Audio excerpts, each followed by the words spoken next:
사무엘상 13장 5절부터 15절의 말씀 제가 읽고 말씀 나눕니다. 블레셋 사람들이 이스라엘과 싸우려고 모였는데 병거가 3만이요 마병이 6,000명이요 백성은 해변의 모래같이 많더라. 그들이 올라와 벳아웬 동쪽 믹마스에 침침해 이스라엘 사람들이 위급함을 보고 절박하여 굴과 수풀과 바위 틈과 은밀한 곳과 웅덩이에 숨으며 어떤 히브리 사람들은 요단을 건너 갓과 길라 땅으로 가되 사울은 아직 길갈에 있고 그를 따른 모든 백성은 떨더라. 사울은 사무엘이 정한 기한대로 이레 동안을 기다렸으나 사무엘이 길갈로 오지 아니하매 백성이 사울에게서 흩어지는지라. 사울이 이르되 번제와 화목제물을 이리로 가져오라 하여 번제를 드렸더니 번제 드리기를 마치자 사무엘이 온지라.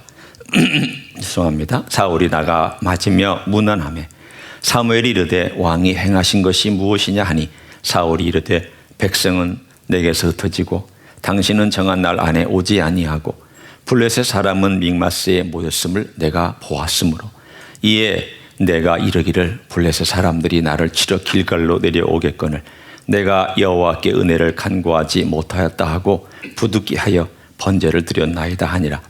사무엘이 사울에게 이르되 왕이 망령되이 행하였도다. 왕이 왕의 하나님 여호와께서 왕에게 내리신 명령을 지키지 아니하였도다. 그리하였더라면 여호와께서 이스라엘 위에 왕의 나라를 영원히 세우셨을 것이오늘 지금은 왕의 나라가 길지 못할 것이라. 여호와께서 왕에게 명령하신 바를 왕이 지키지 아니하였으므로 여호와께서 그의 마음에 맞는 사람을 구하여 여호와께서 그를 그의 백성의 지도자로 삼으셨느니라 하고 사무엘이 일어나 길갈에서 떠나 베냐민 기브아로 올라가니라. 사울이 자기와 함께한 백성의 수를 세어보니 600명 가량이라. 아멘.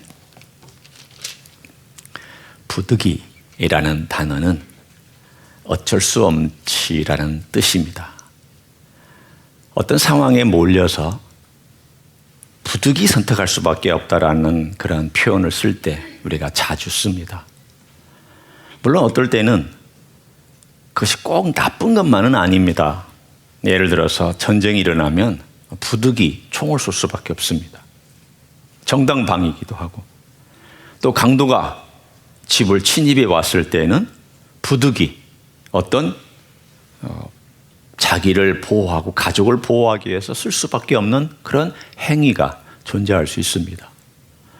그러나 많은 경우에 이 부득이라는 단어가 부정적으로 쓰입니다. 부득이한 상황에서 부득이하게 그런 행동을 할 수밖에 없었다라고 우리가 변명할 때 자주 씁니다. 압박과 스트레스를 받을 때. 그래서 그 압박과 스트레스에서 어떻게 할 바를 몰라서 덥석 결정해 버리거나 아니면 아예 도망가 버리거나 어떤 선택을 하든지 간에 부득이하게 그럴 수밖에 없었다라고 표현하는 그런 표현을 우리는 어쩌면 하루에도 여러 번 쓰고 있는지 모릅니다. 말을 하지 않을 뿐이죠. 오늘 사울의 생애를 보면 어떤 특징을 가지고 있는가? 만약에 한마디로 부사적인 표현으로 쓰라고 한다면 부득이하게 선택하며 살았던 인생이었다라고 그렇게 말할 수 있습니다. 부득이하게. 그의 생애는 첫 출발은 참 좋았습니다.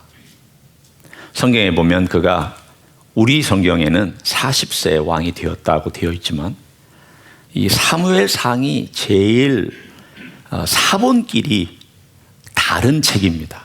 성경 중에 제일 많이 쉽게 얘기하면 원본으로부터 사본이 갈라져 나왔을 때에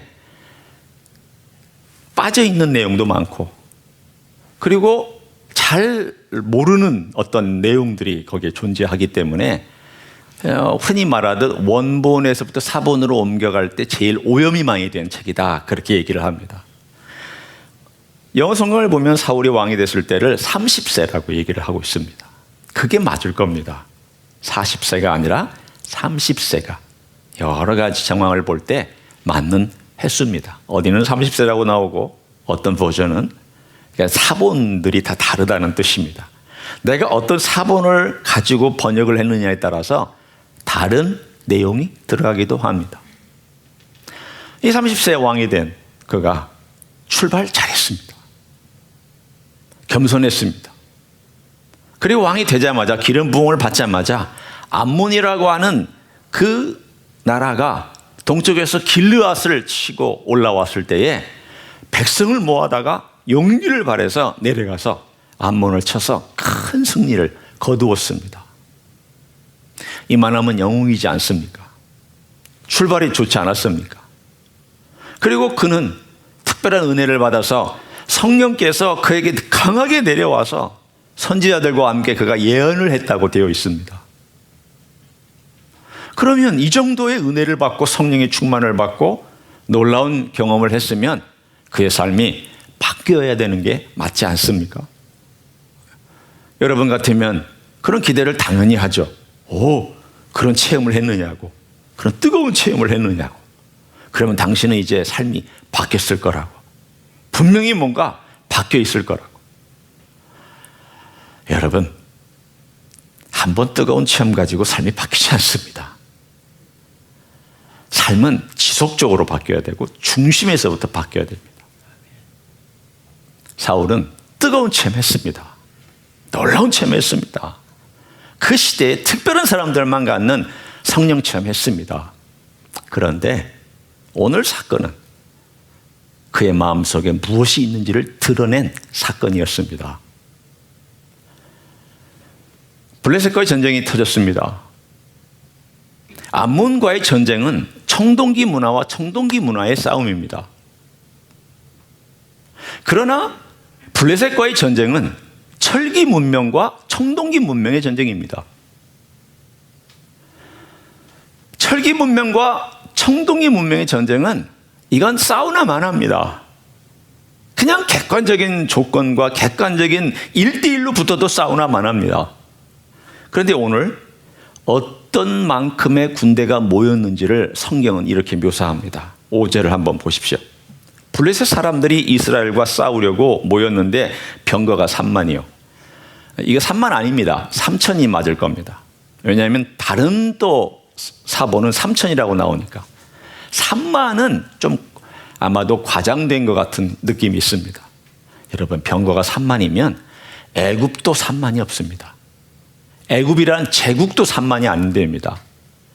그런데 블레셋이라고 하는 아무리 5도시가 연맹을 맺어도 3만의 병거는 지금의 탱크가 3만 대라는 뜻입니다. 3천이 오줄 겁니다. 그러나 3천도 어마무시하게 큰 세력입니다. 3천의 병거와 6천의 마병이 있습니다. 그럼 합치면은 병거를 몰 때는 적어도 2명이 몹니다. 그 시대에 한 명은 앞에서 말 두 필이, 한 필은 두 말이 이렇게 앞에서 이끌고 거기 병거가 있고 한 사람은 그 말을 몰고 한 사람은 활을 쏘거나 창을 던집니다. 그럼 2명씩 되면은 3천이면은 6천 명입니다. 그리고 마병은 말을 타면서 갑옷을 입고 뛰는 그러한 군인입니다. 그럼 합치면 몇 명입니까? 6천에다가 오늘 여기서 6천이니까 12,000입니다. 그럼 12,000명이 최소한도 직업군인입니다. 최소한도 직업군인. 늘 훈련받고 늘 무장하고 왕을 호위하거나 자기 도시를 호위하고 전쟁에 나갈 때 언제든지 준비되어 있는 군인이 최소한입니다. 지금 제가 보병은 치지도 않았습니다. 최소한 마병과 이 병거만 따져도 12,000명입니다.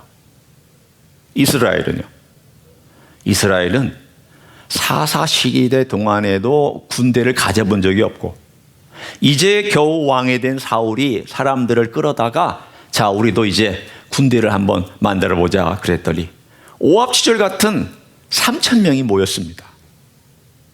3,000명이 뭐 들고 왔느냐? 무기 들고 오지 않았습니다. 농기구 들고 왔습니다. 갈퀴기 같은 거, 그런 거 들고 왔습니다. 요즘으로 말하면 그냥 막대기 하나 들고 전쟁에 참여했습니다. 사울이 볼 때 너무 한심했습니다.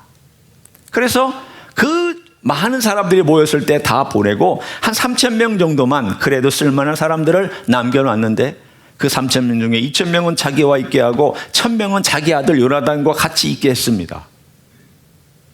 그런데 전쟁에 점점점 가까워지면서 직업 군인인 마병과 병거를 탄 사람들과 헤아릴 수 없는 만큼의 보병이 믹맛으로 모였다는 얘기를 듣자 그 3,000명의 숫자가 오늘 끝부분에 가서 읽었습니다. 몇 명으로 줄었습니까?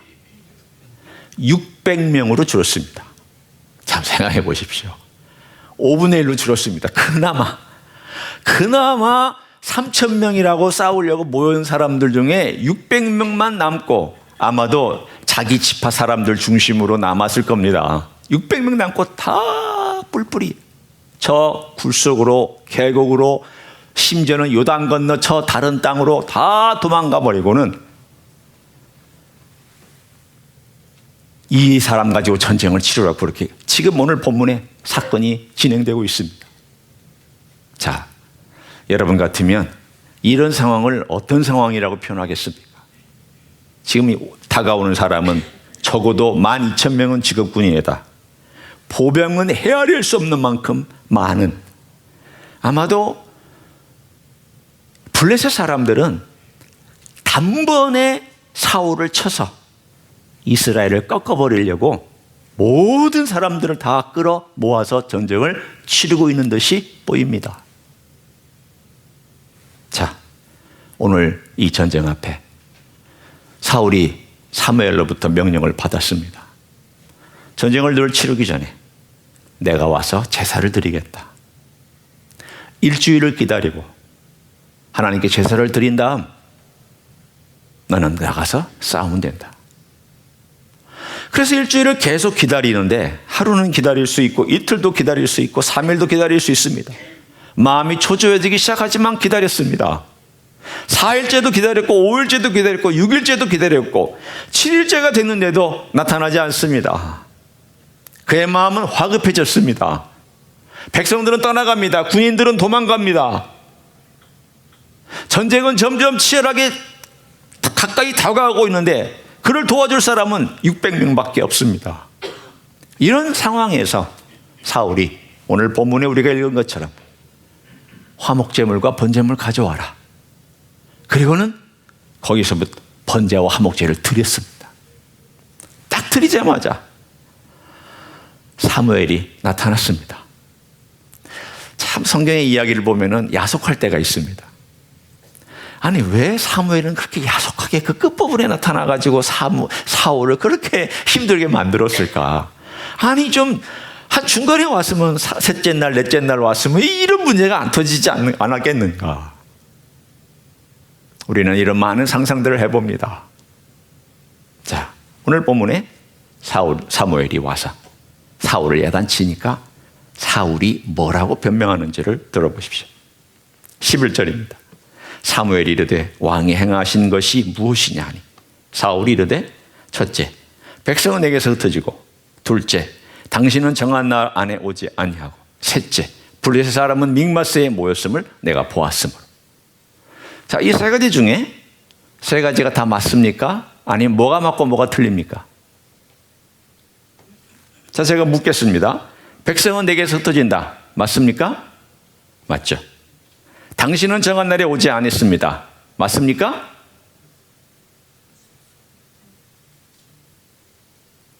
대답이 좀 시원찮네요. 대답이 맞아요? 거의 맞는 거죠. 맞는 게 아니라 거의 맞았죠. 아직 하루가 다 끝나지 않았어요. 해가 딱 떨어져야 하루가 끝나는 건데 그가 아직 사무엘에 나타났을 때는 해가 아직 떨어지지 않았어요. 사무엘은 정확하게 약속을 지켜서 시간에 왔어요. 문제는 제가 짐작할 때는 1시간 전에 나타난 거예요. 해가 떨어지기 1시간 전쯤에. 두 번째는 사실 아니에요. 거의 사실이에요. 거의. 세 번째, 블레셋 사람은 믹마스에 모였다. 이건 사실이죠. 여러분, 내가 급하면 사실로 여기고 싶은 것들이 많습니다. 거의 사실을 나는 사실로 해석해 버립니다. 당신은 안 왔잖아요. 그런데 정확한 시간과 사실을 보면 사무엘은 그때 나타났습니다. 마지막 때에 마지막 순간에 나타났습니다. 또 한 가지, 이건 사울이 할 일이 아닙니다. 제사는 이미 사무엘 시대나 그 전 시대나 그리고 모세가 법을 정한 그 이후부터는 제사장만 드리게 되어 있던 것이 제사였습니다. 사울은 자기가 제사장이 되어서 제사를 드려버렸습니다. 자, 오늘 이 사건을 보면 사울이 가지고 있는 문제는 부득이해서 결정했다라고 얘기하는 내용입니다. 저는 부득이해서 했습니다. 당신이 안 왔으니까 부득이해서 했습니다. 백성이 흩어지니까 부득이해서 했습니다. 이 사람들이 거대한 군인들이 모였기 때문에 제가 은혜를 받기 위해서 부득이하게 했습니다. 오늘 여기에는 두 가지의 사울의 모습을 볼 수 있습니다. 하나는 압력이 가해지고 스트레스가 강하게 나타날 때 그 안에 있는 내용이 뭔가를 사람들은 드러냅니다. 여러분 그럴 때 있잖아요. 이렇게 꽉 스퀴즈해서 누르면 그 안에 있는 내용이 쏙 하고 튀어나올 때가 있습니다. 그 안에 있는 내용이 쏙 하고 튀어나왔을 때 그 마음이 튀어나옵니다. 나도 이 상황 가운데 너무 스트레스가 심하고 압박이 심해서 막 프레셔로 누르면 그 속에 있는 것이 톡 튀어나옵니다. 뭐가 튀어나왔느냐? 그가 평소에 하나님과 어떤 관계를 누리고 살았는지가 톡 튀어나옵니다. 사울 안에는 하나님이 중심에 계시지 않았습니다. 사울은 놀라운 체험도 했습니다. 하나님께서 그 삶 가운데 개입하셔서 체험하도록 도와주셨습니다. 그런데 그 안에 뭐가 있었느냐 하면 하나님 중심의 삶이 아니라 늘 내 중심의 삶이 있었던 사람입니다. 내 중심의 삶이 있는 사람은 가장 위기 때 하나님께서 누르시면 자기가 톡 튀어나옵니다. 그리고는 두 번째, 그 현상을 뭘로 표현하냐면 내가 튀어나온 것을 변명하거나 부득이해서 했다라고 표현합니다. 우리의 삶도 한번 돌아보기를 원합니다. 우리의 삶을 돌아보면 저 스트레스가 너무 심했어요. 프레셔가 너무 강하니까 그렇죠. 그 사람이 그렇게 말을 했기 때문에 그런 거 아니겠어요? 아니 돈이 없으면 그럴 수 있잖아요. 아니 한번 목사님도 생각해 보세요. 그런 어려운 상황이고 병들고 힘들고 다 떠나가면 그럴 수밖에 없잖아요. 라고 우리는 겉에 있는 것들에 대한 것들을 설명합니다. 사람, 사건, 사물, 조건, 내용, 환경 이런 등등등의 것들을 우리는 설명합니다. 이건 사실은 두 번째예요. 표면적인 것들이에요. 그건 증상들입니다. 이 증상들을 가지고 뭘 보라고 얘기하냐면 그 안을 보라고 얘기하는 거예요. 내가 그런 사람이라면, 내가 그런 증상을 갖고 있는 사람이라면 내 안에 뭘 보라고 얘기하시느냐? 내가 여전히 내 중심적이구나. 내 중심이니까 자꾸 이렇게 얘기하고 있구나. 사울이 가지고 있는 문제는 증상이 문제가 아닙니다. 그 부득이하게 행동했다고 말하고 있는 그 사람의 행동과 말의 변명이 원인이 뭔가를 들여다보면 그 들여다보는 속에 무엇이 들어있는지를 볼 수 있습니다. 왜 사울의 이야기가 이렇게 길게 나왔느냐? 첫 번째 왕이기 때문에 길게 나오기도 하지만 하나님께서 우리에게 우리 속에 있는 모습을 보게 해주시려고 사실은 이 이야기가 길게 나오고 있습니다. 네 속에는 뭐가 있느냐? 너 스트레스 받을 때, 프레셔 받을 때 너 어떻게 결정하고 선택하느냐? 그 네 속에 있는 게 튀어나오는 것이 아니냐? 너 뭐가 튀어나오느냐? 여러분, 뭐가 튀어나오는지 사울 속에서 한번 보십시오. 그가 두 번째 블레셋과의 싸움에서도 뭐가 튀어나온지 한번 보십시오. 오늘 본문에는 우리가 읽지 않았습니다만 넉 장 정도를 들어가면 17장의 사건이 등장합니다. 두 번째 블레셋과의 큰 전쟁이 일어났습니다. 그때 엘라 골짜기에서 두 군대가 대치하고 있었습니다. 골짜기가 이렇게 있으면 한 군대는 이쪽 기슭에, 또 다른 군대는 이쪽 기슭에 이렇게 대치하고 있는 상황이었습니다. 그리고는 이쪽에서 싸움을 걸어옵니다. 블레셋의 유명한 장군 골리앗이 싸움을 걸어왔습니다. 이스라엘을 욕하고 이스라엘의 하나님을 욕하고 몇 가지 것들이 뭐냐고 그렇게 욕을 하면서 싸움을 걸어왔는데 이 기간이 며칠 동안 진행되는지 아십니까? 40일을 진행됐습니다. 하루 이틀이 아닙니다. 아침에 나와서 막 욕하고 그리고 나서는 또 나와봐, 싸울 놈 나와봐, 막 아무리 얘기해도 아무도 안 나가고 죽은 듯이 조용한, 이러기를 무려 40일이 진행되었다고 얘기를 합니다. 그동안에 사울은 뭐하고 있었습니까? 나가서 싸워야 될 사울은 어디 있었습니까? 사울은 키가 얼마나 컸습니까? 175를 기준으로 봤을 때 한 185점 된 것 같습니다.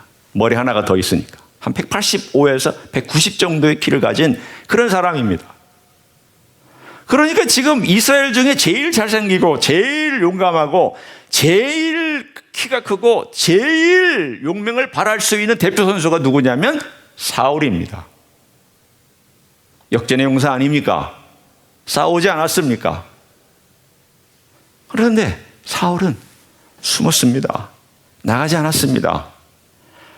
골리앗이 욕을 하고 하나님을 욕해도 나가지 아니하고 숨고 있었습니다.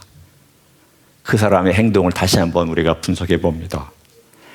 프레셔가 다가오면 그는 이렇게 반응합니다. 부득이하게 반응합니다.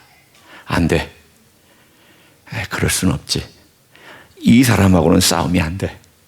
이 사람하고 싸우는 거는 이건 그냥 스스로 가치 없는 싸움을 싸우는 거야. 아무도 대답하지 않는 가운데 왕조차도 대답하지 않고 있을 때 그 기회를 누가 뺏어가느냐? 한 소년이 뺏어갔습니다. 그 소년의 이름은 다윗입니다. 우리가 불순종으로 부득이한 변명을 되어서 하나님의 기회를 취하지 아니하면 다른 사람이 그 기회를 뺏어갑니다. 하나님의 복은 이상하게 그렇게 역사합니다. 사울이 가지고 있는 이 문제점의 내용을 가만히 보면 어떤 상황이었을까? 아니 그가 왜 그렇게 했을까? 아니 그런 참 좋은 스승을 두었는데, 아니 적어도 그가 사무엘이라고 하는 스승을 13장에서도 뒀고 17장에도 15장에도 두었고 17장에도 뒀고 계속 그 사무엘의 스승이 곁에 있었는데도 불구하고 그 스승의 말은 듣지 아니하고 항상 하나님께서 이렇게 명령하신 그 스승이 하나님의 말씀을 전하면 그 말씀대로 안 하고 꼭 2% 부족한, 꼭 2%는 자기가 행하는 것처럼 사실은 그 2%가 자기의 전부였습니다. 거의 행하는 것 같은데 아닙니다. 거의 순종하는 것 같은데 아닙니다. 거의 하나님 말씀을 듣는 것 같은데 아닙니다. 여러분, 거의는 거짓입니다. 위안하지 마십시오. 스스로 위안하시면 안 됩니다. 목사님 저는 거의 잘 못했지만 그래도 거의는 했습니다. 거짓이에요. 그러니까 저에게도 마찬가지예요. 거의 했다라고 말씀하지 마세요. 거의는 거짓을 포장하고 있는 내용이 되기 때문이에요. 사울은 늘 그렇게 포장했어요. 제가 거의 했습니다. 부득이해서 그렇게 했습니다. 그렇게 했습니다. 결국 하나님께서 그 마음 가운데 같이 계실 수가 없어서 성령이 떠나셨어요. 왜 떠나셨을까요? 너는 거짓말쟁이다. 나는 거짓말쟁이와 함께 거하지 못해. 그리고 나는 거짓말쟁이를 축복해 줄 수가 없어. 나는 거짓말쟁이와 함께 거하지 않아. 사람들은 속을지 몰라도 나는 안 속는다. 네가 나를 이방인 취급하는데 하나님을 이방인 취급하고 하나님을 뒷전에 몰아넣고 있는데 내가 어떻게 너와 함께 가겠느냐. 오늘의 이 메시지를 통하여 우리는 어떻게 살아야 될지를 저는 세 가지만 함께 나누기를 원합니다. 첫 번째입니다. 우리 안에 사울과 같은 그런 마음이 생기거든. 프레셔가 다가오고 스트레스가 다가와서 우리 안에 내면의 모습을 보니까 자꾸 뭔가 불평하려고 하고 누군가에게 이 분노와 짜증을 쏟아내려고 할 때, 그럴 때가 있습니다. 쑥 올라올 때가 있습니다. 누군가에게 팍 터뜨리거나 누군가에게 부정적인 말을 하고 싶거나 누군가를 비난하거나 누군가에게 싸납게 말하거나 누군가의 책임으로 돌리고 싶거나 환경이나 여러 가지 여건이 쑥 올라올 때, 아, 내가 위기에 빠졌구나. 아, 내가 지금 이 문제에 봉착해 있구나. 이걸 빨리 캐치하셔야 돼요. 그 캐치하지 못하면 터집니다. 하나님 아버지 앞에 내가 지금 그 위기에 놓여져 있구나. 그렇게 느낄 때 우리가 할 일은 두 가지입니다. 사울이 그렇게 했다라면 좋았을 뻔한 거죠. 뭐냐면 과거에 기드온이 예를 드는 거예요. 300명을 가지고 어떻게 이겼더라? 나는 600명이나 되네. 그렇게 생각하는 거예요. 기드온은 300명을 가지고 그 미디안의 수많은 사람들을 이겼는데 나는 600명이나 있잖아. 하나님께서 600명이나 남겨놓으셨으면 어떤 기적을 베푸실까? 그런 마음으로 생각해야 돼요. 하나님 아버지 앞에 하나님이 여전히 살아계시다면, 하나님이 과거에 기드온의 300명을 통해 일하셨다면 지금도 하나님은 살아계셔서 일하시는 분이잖아. 생각하고 집중을 하나님께 하시는 거예요. 주님께 하는 거예요. 그리고 기도하는 거예요. 주님께서 살아계시다면, 지금도 살아계시다면 제 속에 있는 이것들을 다스려 주십시오. 제 안에 있는 이 튀어오르는 부득이하게 행동하려고 하는 이러한 잘못된 것들 주님께서 통치하여 주십시오. 여러분, 부득이한 생각들과 부득이한 말들과 부득이한 것들이 수없이 튀어올릴 때마다 우리는 전쟁을 치러야 합니다. 전쟁을 안 치르기 때문에 이기지 못합니다. 그 순간순간 전쟁을 치러야 돼요. 그 순간순간. 제가 지금 우리의 개인적인 얘기를 지금 하고 있지만 이거는 여러 면에서도 우리가 다 적용될 수 있습니다. 개인적인 면에서 여러분이 한번 정해 보시라는 뜻입니다. 두 번째는 이것이 하나님께서 일하실 기회라는 긍정적이고 능동적인 생각을 갖도록 여러분이 애쓰십시오. 하나님께서 이 기회를 통하여 어떤 일을 하시려고 할까? 스트레스가 다가오고 뭔가 문제가 많아질 때, 그리고 뭔가 이렇게 갇혀있는 듯한 느낌을 가질 때 하나님께 집중하고 우리 주님께 집중하고 기도하는 가운데 주님, 어떤 일을 하시려고 합니까? 물어보세요. 주님, 어떤 일을 하시려고 합니까? 주님이 어떤 일을 하시려고 엘라 골짜기에 저를 두셨습니까? 주님, 어떤 일을 하시려고 믹마스에 이 거대한 군대가 모였습니까? 주님, 어떤 일을 하시려고 주님께서 저희로 하여금 이 조그만 숫자를 가지고 주님을 바라보게 하십니까? 전쟁은 너에게 속한 것이 아니라는 걸 가르쳐 주시려고 그러시는 겁니까? 그렇습니다. 주님, 전쟁은 제게 속한 것이 아니라 주께 속하였습니다. 전쟁은 제 것이 아닙니다. 주님이 싸워주시는 싸움입니다. 주님 개입하여 주시기를 원합니다. 기도가 이제는 긍정적으로 하나님의 개입과 주님의 개입을 요청하는 기도로 변하기 시작을 합니다. 처음에는 힘들고 어려운 것을 주님께 내려놓고, 주님 살아계시죠? 주님, 제가 주님께 집중하고 생각하고 주님 기도합니다. 그 기도가 변하여 주님 개입하여 주십시오. 주님께서 역사해 주십시오. 주님께서 뒤집어 주십시오. 주님께서 저를 변화시켜 주십시오. 이 상황에 역사해 주십시오.